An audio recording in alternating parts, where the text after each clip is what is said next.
El valle estaba en silencio. No el silencio del reposo, sino el silencio de 2 ejércitos conteniendo la respiración. Era el año 1000 antes de nuestra era, en un lugar llamado el Valle de Ela, a 25 kilómetros al suroeste de Belén. A un lado de un río seco, las tropas filisteas ocupaban una ladera de roca caliza. Al otro, los israelitas. 40 días llevaban así, mirándose desde sus colinas respectivas, mientras un guerrero de Gat, una ciudad de 40 hectáreas, la más grande de Canaán en ese momento, 4 veces mayor que la propia Jerusalén, descendía cada mañana al fondo del valle para lanzar el mismo insulto. Mandad a uno de vuestros hombres a combatir conmigo. Si él me vence, seremos vuestros esclavos. Si yo lo venzo, vosotros serviréis a nosotros. Nadie salía, hasta que un adolescente de Belén, enviado por su padre a llevar comida a sus hermanos soldados, oyó las palabras del gigante. Y no sintió miedo, sintió indignación. Bajó al río seco, eligió 5 piedras lisas, y con una honda, el arma más barata y más despreciada de la antigüedad, apuntó a la frente de un hombre cuya armadura de escamas de bronce relucía bajo el sol de octubre. Todos conocen ese instante, la honda girando en el aire, la piedra volando, el cuerpo inmenso derrumbándose en el polvo. Pero antes de que esa piedra salga volando, necesitamos contaros algo. Necesitamos contaros quién era realmente el hombre que sostenía esa honda. No el hombre de los vitrales y los salmos del domingo. El otro. El que vivió en cuevas con 400 forajidos. El que sirvió como mercenario al enemigo de su propio pueblo y mató a todos los testigos para borrar su rastro. El que mandó a un general leal a morir en primera línea para quedarse con su esposa. El que construyó un estado con una mano mientras su familia se destruía con la otra. Porque la historia real de David de Belén es mucho más fascinante que el mito, y también mucho más oscura. Para entender quién fue David de verdad, necesitamos entender primero el mundo que hizo posible su existencia. Un mundo que se había derrumbado 200 años antes de que él naciera. Un mundo que todavía sangraba.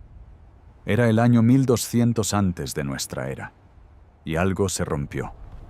En el espacio de pocas décadas, los imperios más poderosos de la antigüedad desaparecieron. El imperio hitita, que había disputado el dominio del mundo conocido al propio Egipto, se desvaneció. Las ciudades micénicas de Grecia ardieron y no volvieron a levantarse. Las rutas comerciales del Mediterráneo oriental colapsaron.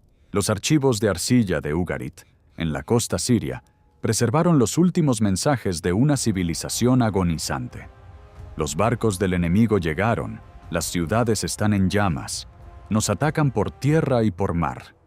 Nadie respondió. Ugarit desapareció.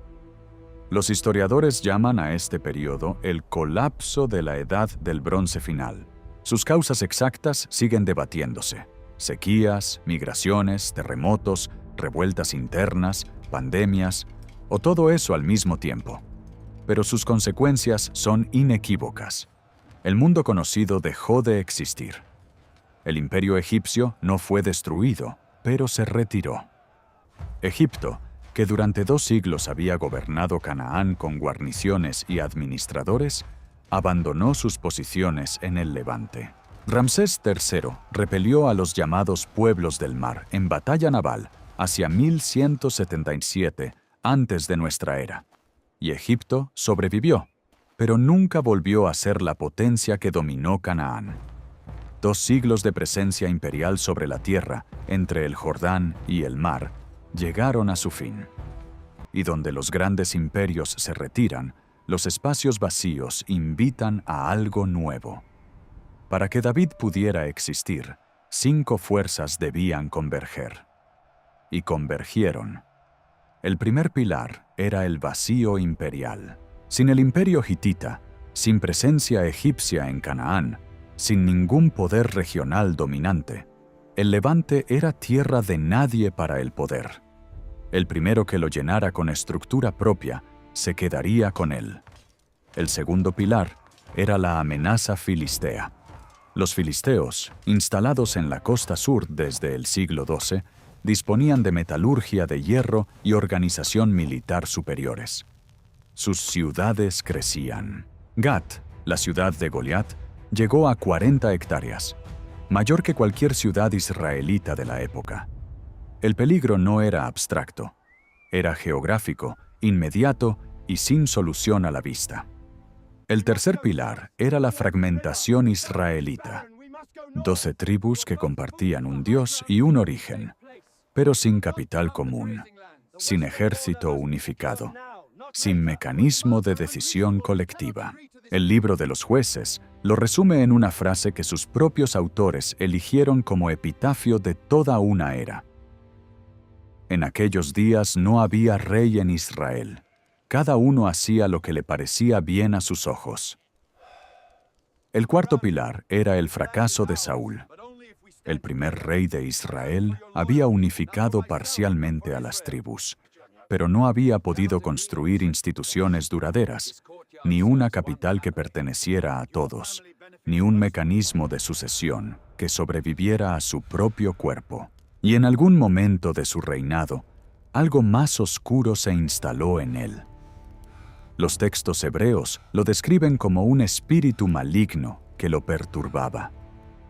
Los historiadores hablan de episodios de paranoia aguda, de un hombre que dejó de poder gobernar. El primer intento de monarquía israelita se derrumbaba desde dentro. El quinto pilar, y el más sutil, era la ausencia de una capital neutra. Sin una ciudad que no perteneciera a ninguna tribu específica, cualquier sede de gobierno generaría resentimiento inmediato en las tribus excluidas. Israel tenía 12 facciones y ningún territorio capaz de pertenecer a todas. Ese problema aguardaba a alguien con la inteligencia política de resolverlo. Ese alguien estaba en ese momento cuidando ovejas en Belén. Era el hijo menor de un criador de ganado, el más pequeño de entre 7 u 8, dependiendo de cuál de los textos bíblicos se consulte, porque hasta el número de hermanos de David está en disputa entre el libro de Samuel y el de Crónicas. Cuando el profeta Samuel fue a casa de su padre Jesé a ungir al futuro rey, pasó revista a todos los hijos mayores, uno por uno. Ninguno era el elegido. ¿Había alguno más? Sí, respondió Jesé, pero estaba en el campo cuidando las ovejas, como si el más pequeño no mereciera ni ser presentado. Ese fue David, el que cuidaba ovejas mientras la historia esperaba. Nada en su origen hacía prever lo que vendría, pero tampoco hacía prever lo que ese mismo hombre sería capaz de destruir. Los mismos rasgos que lo harían brillante, la frialdad del cálculo, la capacidad de hacer lo necesario sin vacilar, la habilidad de ver el tablero completo cuando los demás veían solo la jugada inmediata. Esos mismos rasgos, cuando el poder estuvo consolidado y el peligro externo desapareció, se volverían contra su propia casa. El mito popular hace con David lo que todos los mitos hacen con sus héroes. Lo convierte en una línea recta. Un adolescente humilde mata al gigante, sube al trono y gobierna un gran imperio. Una trayectoria ascendente, limpia, providencial. Pero la realidad fue más retorcida y mucho más interesante. Saúl quiso matar a David, no una vez, muchas. Después de la victoria sobre Goliat, después de que las mujeres israelitas entonaran en honor al joven héroe el cántico que humillaba al rey, Saúl mató a sus miles, David a sus 10,000.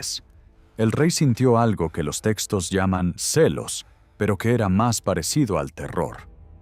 Y el terror en un hombre con un ejército a su disposición se convierte rápidamente en violencia.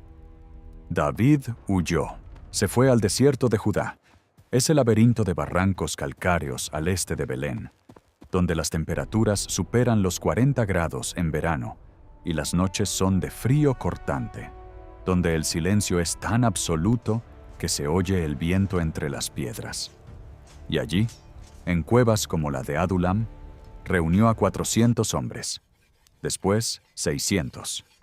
No eran soldados de élite, eran fugitivos, deudores, hombres en apuros, los que el sistema había dejado atrás. David los convirtió en una fuerza de combate.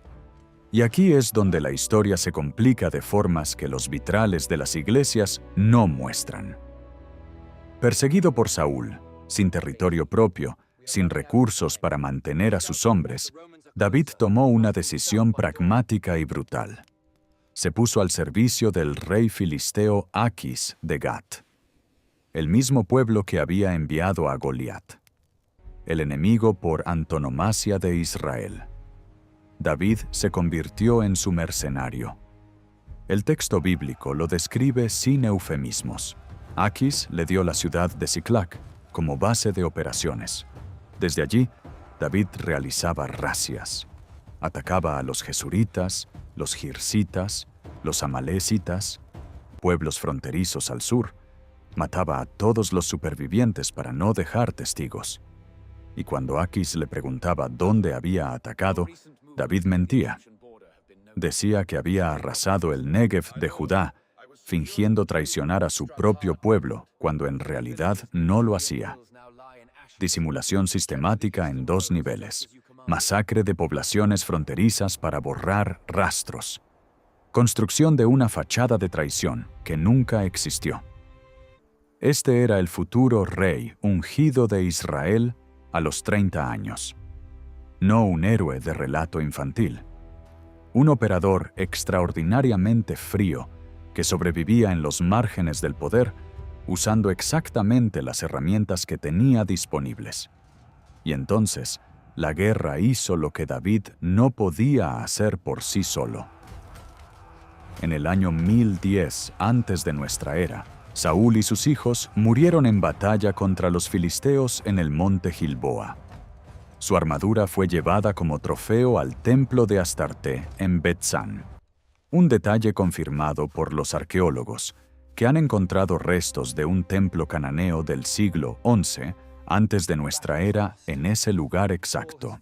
Los textos hebreos preservan el cántico de lamento que David compuso al conocer la noticia. Y muchos estudiosos consideran esas 30 palabras entre los textos más antiguos y auténticos de toda la Biblia hebrea. ¿Cómo han caído los valientes? No lo anunciéis en Gat, no publiquéis estas nuevas en las calles de Ascalón. La voz real de David, lamentando al hombre que intentó matarlo durante años. ¿Cuánto sabía David de lo que se aproximaba? ¿Cuánto de su traslado estratégico hacia el territorio de Judá durante aquellos años? ¿Cuánto del cuidadoso cultivo de lealtades tribales durante su vida de forajido? ¿Cuánto de la geometría de lo que estaba por venir era cálculo y cuánto era azar? El texto no lo dice. Lo que sí sabemos es lo que hizo inmediatamente después. Primero, estableció su capital en Hebrón, la ciudad más importante de la tribu de Judá. Su tribu, su base de poder.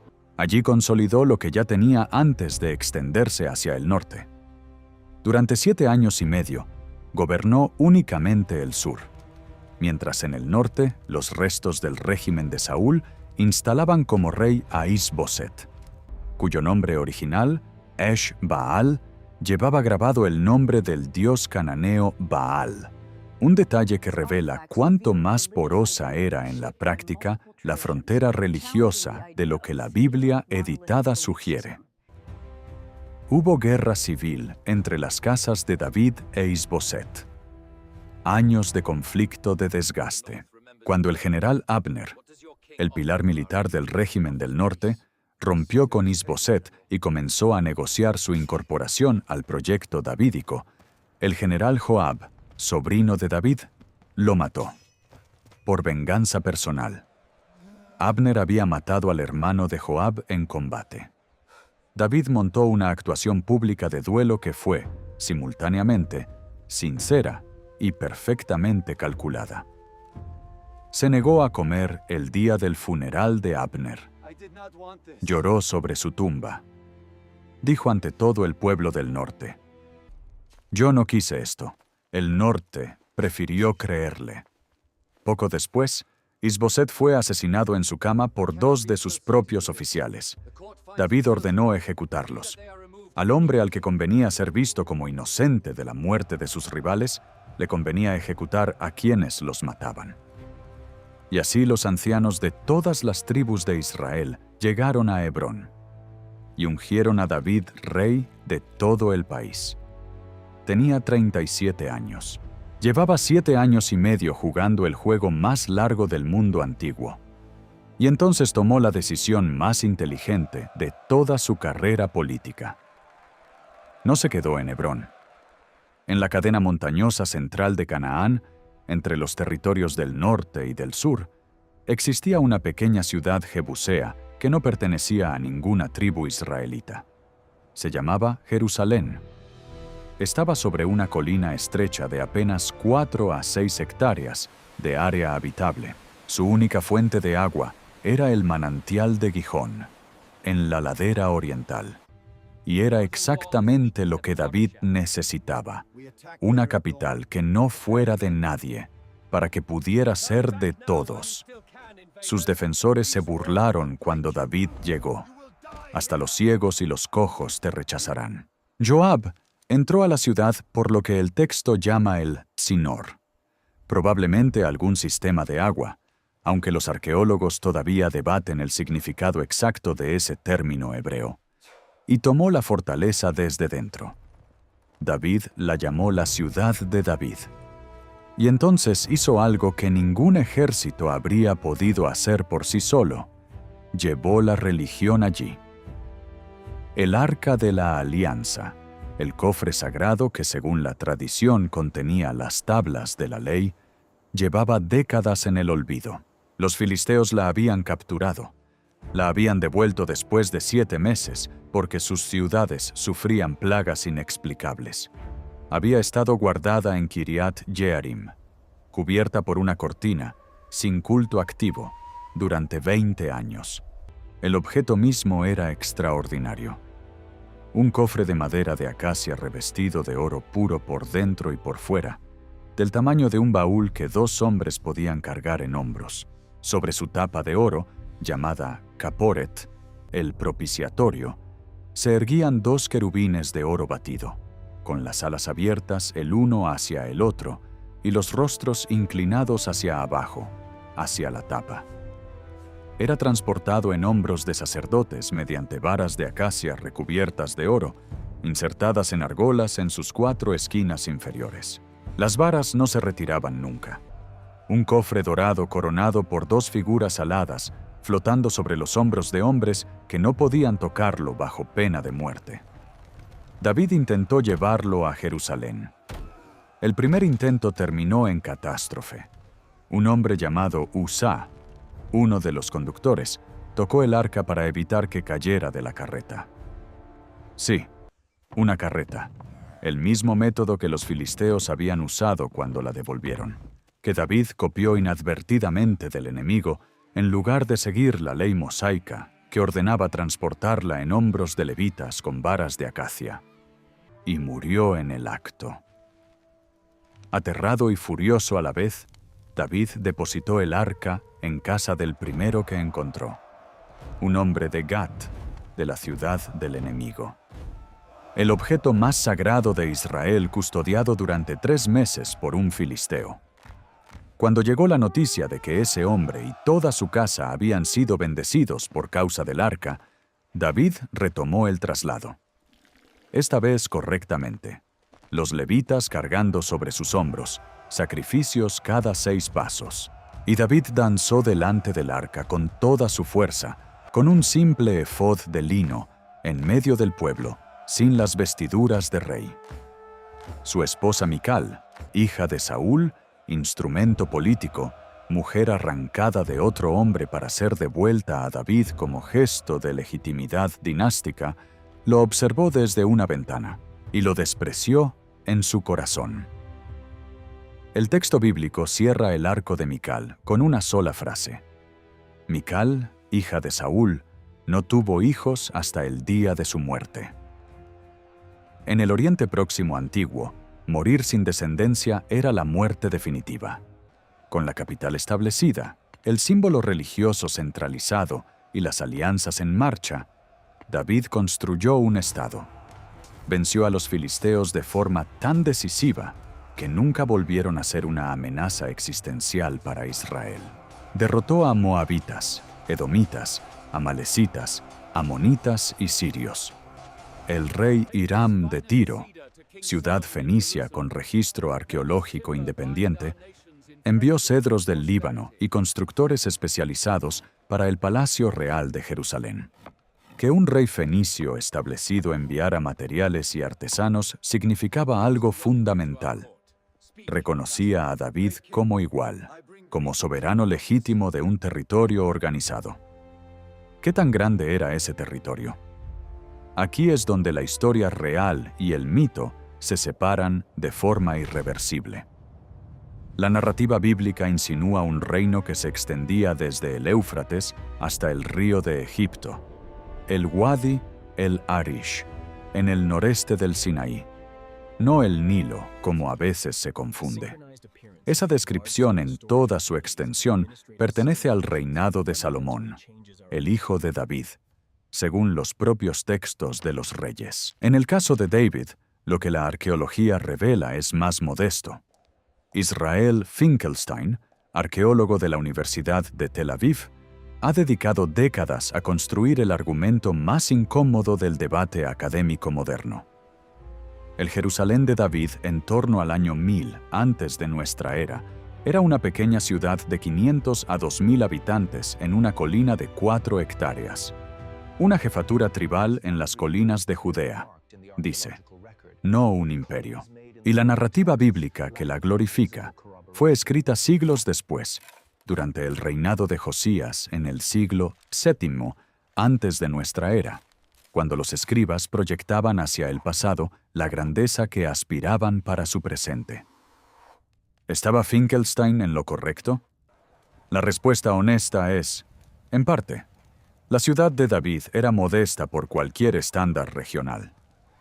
Para ponerlo en perspectiva, Gat Filistea, la ciudad de Goliat, tenía en ese momento 40 o 50 hectáreas, 10 veces más grande que el Jerusalén davídico. La arqueología apoya un estado organizado en las colinas de Judea, no el imperio de Samuel, pero también apoya la existencia histórica de David. En julio de 1993, en el extremo norte del territorio que fue Israel, una investigadora llamada Gila Cook, perteneciente al equipo del arqueólogo Abraham Biran, encontró un fragmento de basalto negro entre los escombros de un muro antiguo en Tel Dan. Cuando los especialistas limpiaron la roca y leyeron su inscripción, en arameo antiguo, en alfabeto fenicio, del siglo IX antes de nuestra era, apareció una frase que paralizó al mundo académico. Beit David, casa de David. Un rey enemigo de Israel, probablemente Asael de Damasco, había grabado en piedra una referencia a la dinastía davídica entre 130 y 170 años después de la muerte del rey. No en un poema épico, no en un texto religioso, en una estela de victoria, el equivalente de la antigüedad a un comunicado de guerra. David era lo suficientemente real como para que sus enemigos lo citaran. Antes de 1993, los llamados minimistas bíblicos argumentaban que David podía ser una figura completamente legendaria, una invención de siglos posteriores. Ese argumento murió en esa roca de basalto. ¿Qué tan grande fue su reino? El debate continúa en las revistas académicas y en las excavaciones de Israel. Pero la pregunta de si existió quedó respondida en 1993, en un fragmento negro de 40 por 32 centímetros.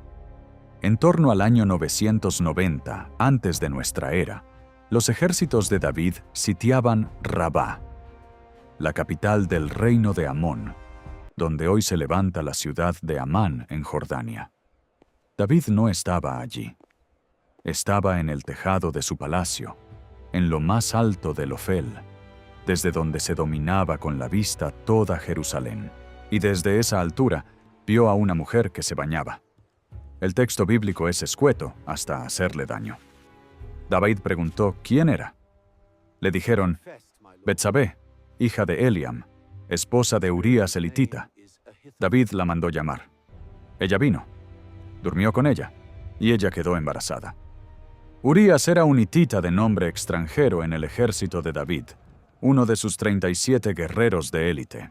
Estaba en el frente sitiando Rabá, mientras su rey estaba en un tejado. Lo que vino después es la secuencia más oscura de toda la narrativa davídica. David llamó a Urías de regreso desde el frente, esperando que durmiera con su esposa y que así el hijo pudiera pasar por suyo. Urías se negó a ir a su casa mientras sus compañeros dormían en el campo de batalla. Un acto de solidaridad militar que lo convierte, irónicamente, en el personaje más honesto de toda la escena. David lo embriagó. Urías siguió sin ir a casa. Entonces David escribió una carta a Joab y la envió con el propio Urías. Decía, «Poned a Urías en el frente de la batalla más peligrosa y retirad a los demás detrás de él, para que sea herido y muera». Urías llevó en sus propias manos la carta que ordenaba su ejecución. Murió en el asalto a Rabá. David se casó con Betsabé. Y entonces el profeta Natán vino a verlo. No llegó con acusaciones. No llegó con evidencias.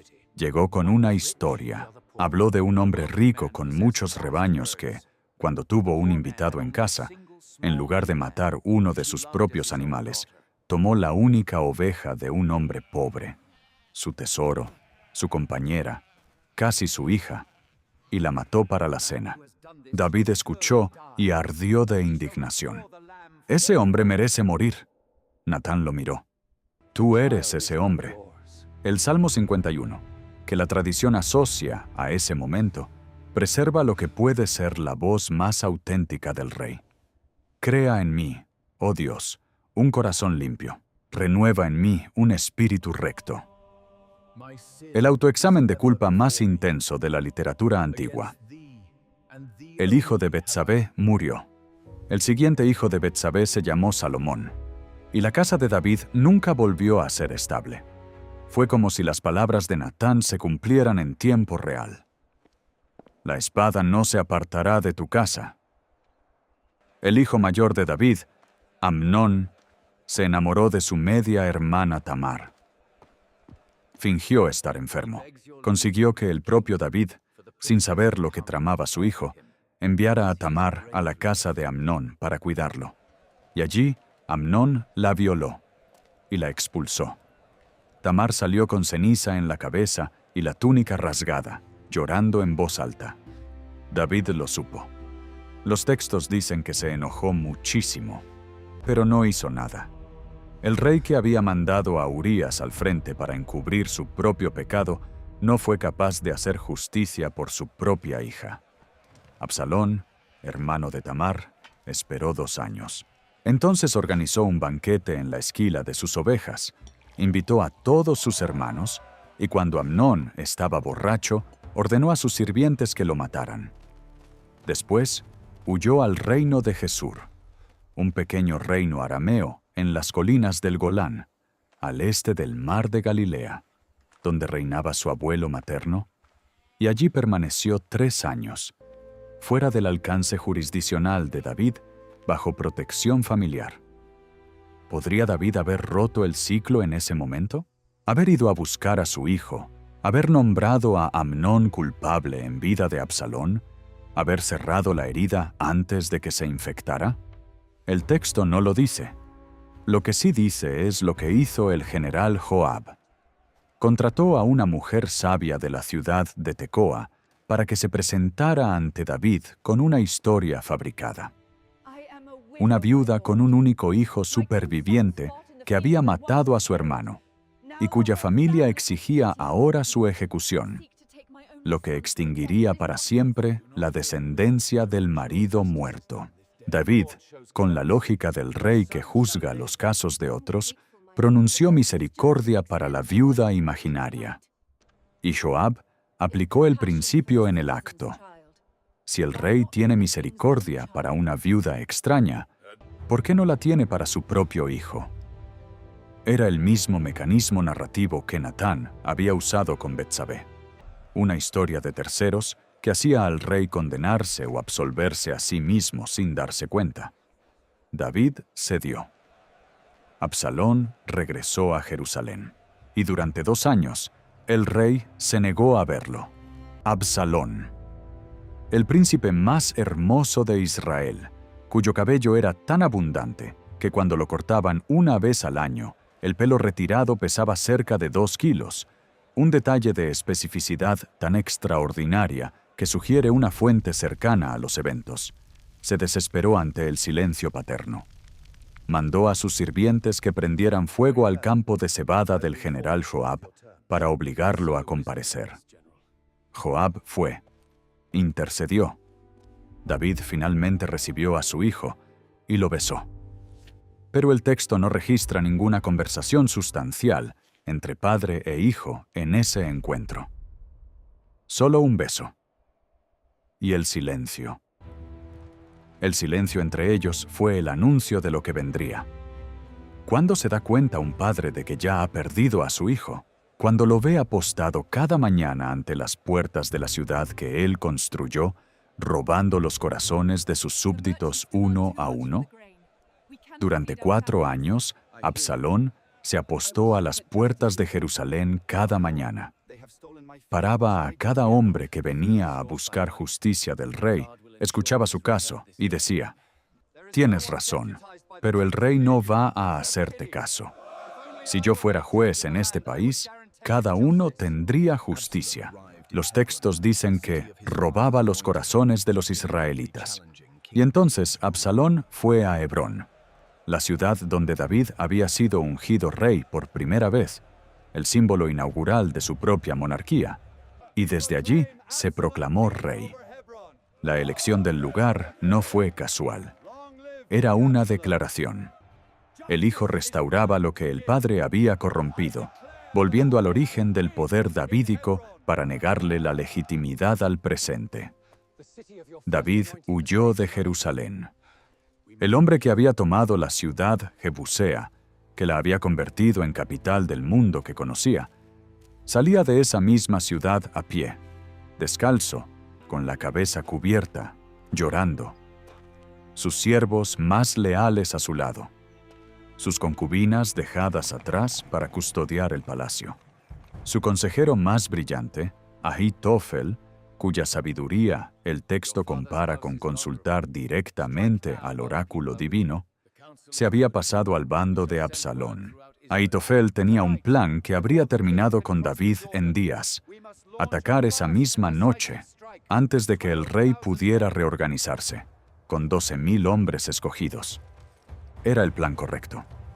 Pero David había infiltrado un espía en la corte de Absalón, su amigo Hushai, el arquita, y Hushai convenció al príncipe rebelde de ignorar el consejo de Ahitofel en favor de una movilización masiva, más gloriosa, más lenta, y que daba a David tiempo para cruzar el Jordán y reorganizar sus fuerzas.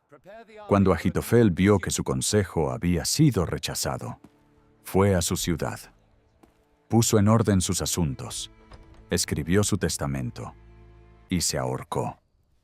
Un hombre que sabía que, sin que lo siguieran, su final era cuestión de tiempo.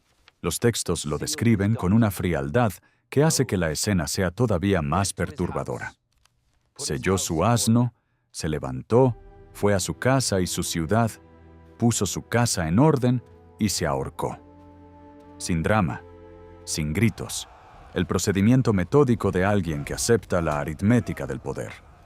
La batalla se libró en el bosque de Efraín. Las fuerzas de Absalón fueron derrotadas, y el príncipe, huyendo a caballo, quedó atrapado. Su cabello, ese cabello famoso, ese cabello que pesaba 2 kilos, quedó enredado entre las ramas de un terebinto. El árbol lo retuvo. Su caballo siguió sin él. Joab llegó. A pesar de la orden expresa de David de que nadie tocara al príncipe, clavó 3 dardos en el pecho de Absalón, mientras aún colgaba del árbol. Cuando David recibió la noticia, subió a la cámara sobre la puerta y se derrumbó. Las palabras que pronunció son quizás las más humanas de todo el texto bíblico. No el lamento de un rey, sino el grito de un padre que había fallado a su hijo en todas las formas posibles y que ahora pagaba el precio definitivo. Absalón, hijo mío, Absalón, ojalá hubiera muerto yo en tu lugar. Absalón, hijo mío, hijo mío. Ese grito marca el final de la grandeza de David. Lo que vino después no fue declive. Fue la cuenta que el tiempo cobra a los hombres que vivieron sin mirar lo que dejaban atrás. Años después de las revueltas, una hambruna de 3 años golpeó el país. David consultó el oráculo. La respuesta fue que había una deuda de sangre sin saldar. Saúl, en su tiempo, había violado el antiguo tratado con los gabaonitas. David convocó a los gabaonitas y preguntó cómo reparar esa deuda. Ellos pidieron 7 descendientes de Saúl. David los entregó. Los ejecutaron al comienzo de la cosecha. Sus cuerpos fueron expuestos sobre una roca. Una concubina de Saúl, llamada Rispa, hija de Ayá, era madre de 2 de los ejecutados. Tomó un saco de lino, se sentó sobre aquella roca y allí permaneció, desde el principio de la cosecha hasta que llegaron las lluvias del otoño, meses de vigilia, manteniendo alejados los buitres de día y los chacales de noche. Sin ejército, sin título, con un saco de lino y el tiempo. Cuando David oyó lo que hacía Rispa, fue a buscar los huesos de Saúl y de Jonatán, y los enterró junto con los cuerpos de los 7. Era el reconocimiento que la vigilia de esa mujer había forzado. Un rey que había eliminado rivales políticos de la casa de Saúl, amparándose en una deuda religiosa. Una mujer que con un saco de lino le obligó a honrar a sus muertos. Y en ese mismo período de su vida, rodeado de deudas sin saldar, de hijos perdidos, de un reino que seguía en pie, pero cuyas paredes interiores habían cedido, David recibió la noticia que lo definiría para siempre. Había querido construir un templo para Dios, el lugar más sagrado de su reino. El profeta Natán vino con la respuesta: «Tú has derramado mucha sangre en la tierra. El que construirá mi casa será un hijo tuyo». Y después llegó la promesa que fundaría una teología: «Tu trono quedará establecido para siempre». Ese versículo cambió el curso de la historia humana.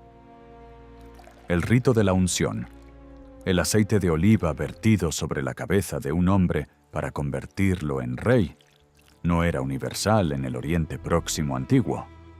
Samuel lo había practicado con Saúl. Lo repitió con David, y David lo institucionalizó. Todos sus sucesores en Judá serían los ungidos, los Meshichim. En español, los Mesías. Esa palabra salió de un rito con aceite de oliva en las colinas de Judea.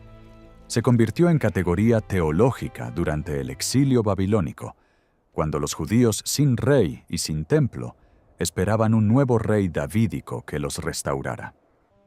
Alimentó el movimiento de Jesús de Nazaret, que sus seguidores reconocieron como el Cristo, la traducción griega de Mesías, y llegó hasta el Corán, donde Dawud, es profeta de pleno derecho, y donde la tradición abrahámica que David inauguró confluye siglos después en el Islam. 4.000 millones de personas en el mundo de hoy están conectadas, de una forma u otra, a esa palabra que nació en las colinas de Belén hace 3.000 años. David aceptó la prohibición y pasó el resto de su vida reuniendo lo que nunca podría usar: cedros del Líbano, oro, plata, piedras de cantería. El hombre que había construido el Estado no podía construir la casa de Dios, Esa prohibición, la violencia que lo hizo grande impidiéndole hacerlo más grande, es el corazón teológico de toda la narrativa davídica. En ese espacio de prohibición y espera, David escribió, o al menos la tradición le atribuye 73 de los 150 salmos de la Biblia hebrea. El Salmo 23 nació probablemente de los años de pastoreo en Belén. El Señor es mi pastor, nada me faltará. La voz del niño que todavía no sabía lo que iba a hacer. El Salmo 22 es el grito de abandono que 2000 años después, un hombre en una cruz repetiría con sus últimas fuerzas. Dios mío, ¿por qué me has abandonado? Y el Salmo 3, cuyo título dice que fue compuesto cuando huía de su hijo Absalón, comienza con ¿cuántos son mis enemigos? Señor, la voz de un rey viejo que huye descalzo por el mismo camino que recorrió de joven huyendo de Saúl. La voz de David sobrevivió a sus ejércitos, a sus palacios, a sus alianzas, a sus crímenes. Sobrevivió a todo. Y Jerusalén, la colina jebusea que un pastor de 37 años eligió como capital porque no pertenecía a nadie y podía ser de todos, es hoy la ciudad más disputada del planeta. El conflicto más intratable de la geopolítica contemporánea tiene sus raíces en una decisión de Realpolitik tomada hace 3 milenios. David no eligió Jerusalén por razones espirituales. La eligió porque la neutralidad era la única base sobre la que un Estado unificado podía sostenerse. La neutralidad duró exactamente el tiempo que vivió su creador. Lo que construyó a su alrededor nunca paró de crecer. ¿Qué fue David, entonces? No el monarca sin mancha de los vitrales, no el jefe tribal paupérrimo que los arqueólogos más escépticos describen. Fue algo que las categorías modernas tienen dificultades para contener.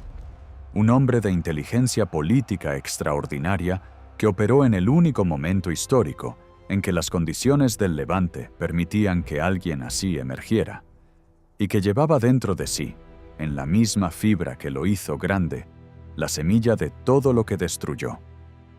¿Fue un hombre justo? No siempre. ¿Fue un hombre bueno? Difícilmente.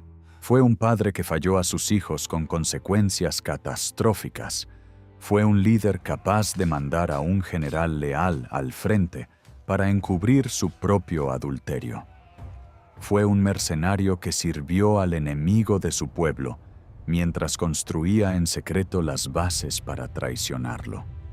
Y fue también el hombre que, cuando el profeta Natán le puso delante de los ojos lo que había hecho, fue capaz de decir, «Soy ese hombre». El texto bíblico lo llama un hombre conforme al corazón de Dios. No porque fuera perfecto, sino porque, en medio de todo, nunca dejó de reconocer cuando había fallado. No se excusó. No acusó a otros. No construyó una narrativa alternativa. Se vio. Esa capacidad de verse. En el palmo de su mano la sangre de Urías, en sus propias rodillas el peso de haber enviado a Tamar al camino del agresor, en su memoria el rostro de Absalón colgando de un árbol por el cabello que él le heredó. Esa capacidad de verse puede ser, más que ninguna batalla ganada, lo que hace de David el personaje más humano que la antigüedad nos dejó. 3000 años después, en las sinagogas, en las iglesias, en las mezquitas, se sigue invocando su nombre. Y en el corazón del conflicto más insoluble del mundo contemporáneo, la ciudad que eligió como capital sigue siendo el lugar por el que 3 civilizaciones estarían dispuestas a morir. No está mal para el hijo menor de un criador de ovejas de Belén, que nadie consideró digno de ser presentado al profeta. Lo que se perdió puede comprenderse, lo que se rompió puede estudiarse, y lo que fue olvidado puede reconstruirse. Te veo en la próxima era.